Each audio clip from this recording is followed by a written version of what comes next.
Assalamualaikum Pak Ustadz. Waalaikumsalam. Pak Ustadz, Dengan siapa? nama saya Mailuser. Siapa? Mailuser. Mailuser, oke. Iya. Dari mana? Dari Kebonjeruk. Oke, silahkan. Begini Pak Ustadz, alhamdulillah saya baru mualaf kan ya. Masya Allah. Tapi saya kan dari keluarga Nasrani, kebetulan keluarga saya Katolik. Jadi begitu masuk mualaf itu saya nggak ngomong sama orang tua saya. Dan belakangan ini waktu mama saya tahu, jadi setiap ketemu saya dia selalu nangis. Dia bilang, nak mama nggak ikhlas katanya. Mama selalu ke gereja doain kamu, minta doa sama pastor supaya kamu balik lagi. Jadi setiap sekali saya ketemu mama, saya jadi merasa, aduh gimana ya, bingung gitu Pak Ustadz, gimana ya? Oke. Ya, makasih. Oke, Mailuser, pertanyaannya bagus sekali. Kita tunggu jawaban. Mualaf dari tahun berapa Mbak siapa? Mbak Mai dari tahun berapa memeluk Islam? Saya ada sekolahnya sih pernah masuk sekolah Islam. Oke. Coba kebetulan waktu itu masuk sekolah itu karena memang yang terdekat aja, bukan karena memang mama mau gitu, enggak. Karena memang itu sekolah yang bagus. Masuk Islamnya memeluk tahun? Islamnya tahun? Baru aja. Baru tahun kemarin? Baru beberapa bulan ini. Oke, tahun kemarin berarti ya? Iya. Oke, terima kasih. Iya.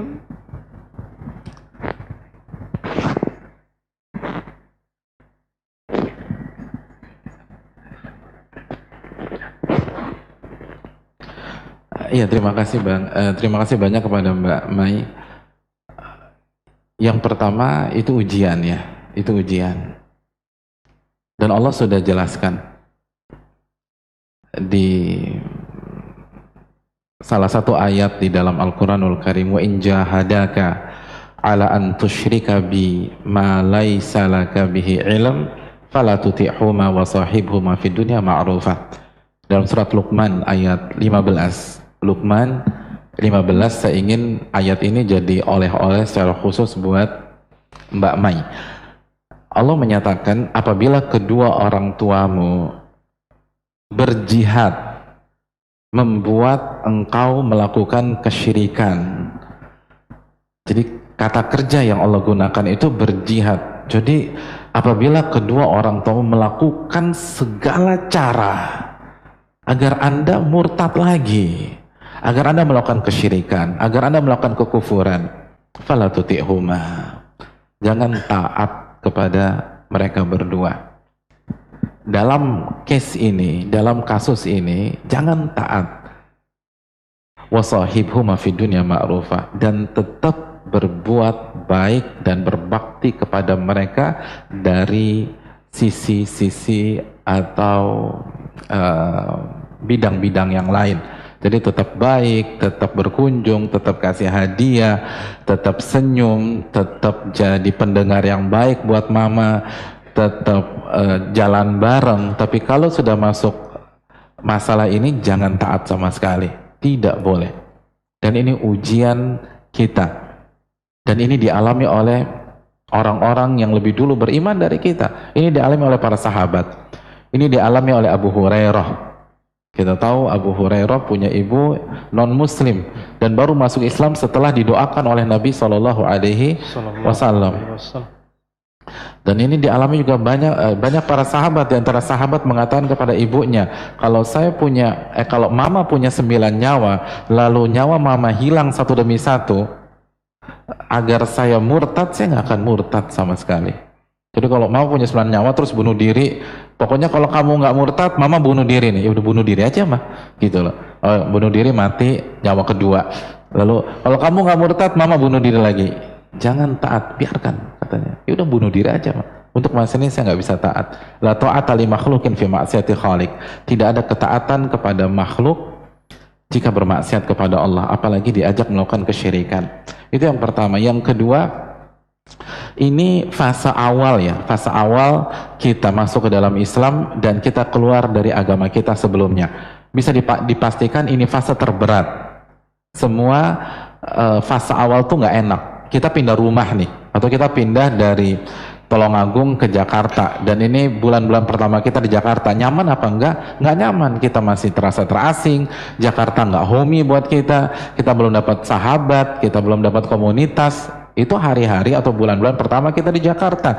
Itu kalau bicara daerah, apalagi pindah agama, pasti berat. Respon dari mereka masih keras. Dan di sisi lain mungkin kita belum dapat komunitas yang nyaman di Islam, kita belum dapat sahabat seakidah yang kuat. Mungkin kita punya sahabat, tapi sahabat-sahabat kita dulu, tapi yang benar-benar menerapkan ukhuwah Islamnya kita belum ketemu.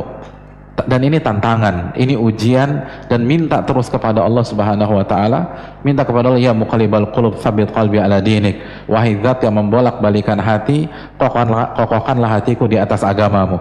Minta agar Allah Subhanahu wa taala mengokohkan langkah kita di atas Islam dan tetap berbuat baik kepada orang tua kita, kasih hadiah, dan tunjukkan setelah kita masuk ke dalam Islam kita lebih berbakti, kita lebih santun, pribadi kita banyak perubahan, kita semakin ramah dengan orang tua, sehingga mereka melihat Islam itu memberikan perubahan positif bagi kita. Dan insya Allah dengan berjalannya waktu, apalagi ditambah doa kita, ibadah kita, maka kita akan semakin